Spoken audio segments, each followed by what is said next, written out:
Hi church, hope everyone had a really great weekend over Easter. It's really great to see everyone on Sunday over Zoom. Matt's just asked me to share the encouragement. I just wanted to begin that by coming off the theme of Easter. Obviously we just celebrated that Jesus is alive, and not just alive for us to meet in heaven one day, but that he's alive with us now, and he walks with us. And I think because of that, the point that I've kind of felt I should communicate is just that we can therefore receive positive opportunities and have a really positive perspective, even as we walk in times which are tragic with this virus. I think that in dark times we will naturally just long for paradise, and we just want to get through them. We just want them to be over, and that certainly isn't wrong. Like scripturally, it says that we groan and we long for to spend eternity with Christ, basically.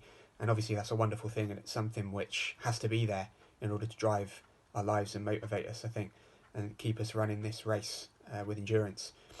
But we also don't just have to wait for then. Like, God is a God of now as well as then.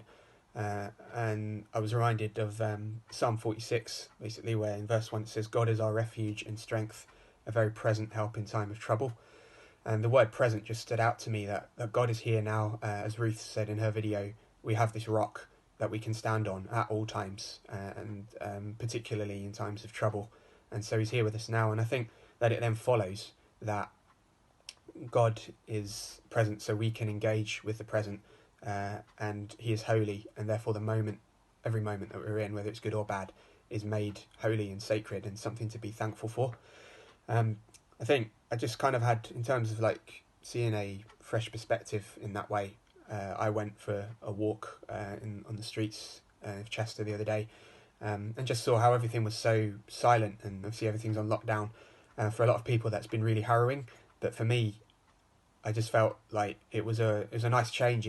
Everything was just peaceful, and so it's not just forgetting or being indifferent to the fact that tragedy has caused these circumstances, this lockdown and everything, and that obviously lots of people are dying, and we have to mourn with those who mourn and weep with those who weep, and there's a place to be sad and upset about it, but also we can acknowledge that there is real opportunity, and a chance for a Sabbath kind of rest in this time, where we can then take the opportunity to be still, to face problems that we may not have really faced in our own lives because we've just been busy, or not really wanting to think about it.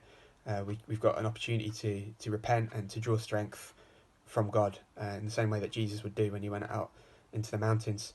And so I think because Christ is with us, we just have this perspective of realism, of knowing that there are things that that are tragic, basically, like the cross was, but we can also have this real hope, which is kind of symbolised by the empty tomb, that Christ is victorious ultimately, but also that he can be victorious in these moments and help us to redeem these moments and use them for his glory. So yeah, I think there's whether we're being made to stop and rest because we don't have work, or whether we do have work, there are maybe opportunities there that we can think about doing. Maybe there's things that we've not managed to get on with before, gifts that we might want to use for God, that we've not managed to really work on, and I think that's been the case for me, is that I've really found I've got the time to now really put things into practice that I didn't really bother with before, that what I feel would honour God. If you're still working a lot during this time, I think there's an opportunity there to be really Christ-like in the way you're serving your company through crisis, or just just appreciate your family more for looking after kids, or whatever. So yeah, I think that's my encouragement. It's just to rejoice in the fact that even in the present moment, there are things which we can do to glorify God, and there's cause for rejoicing, even as we weep and mourn for the tragedy that's happening. Thanks.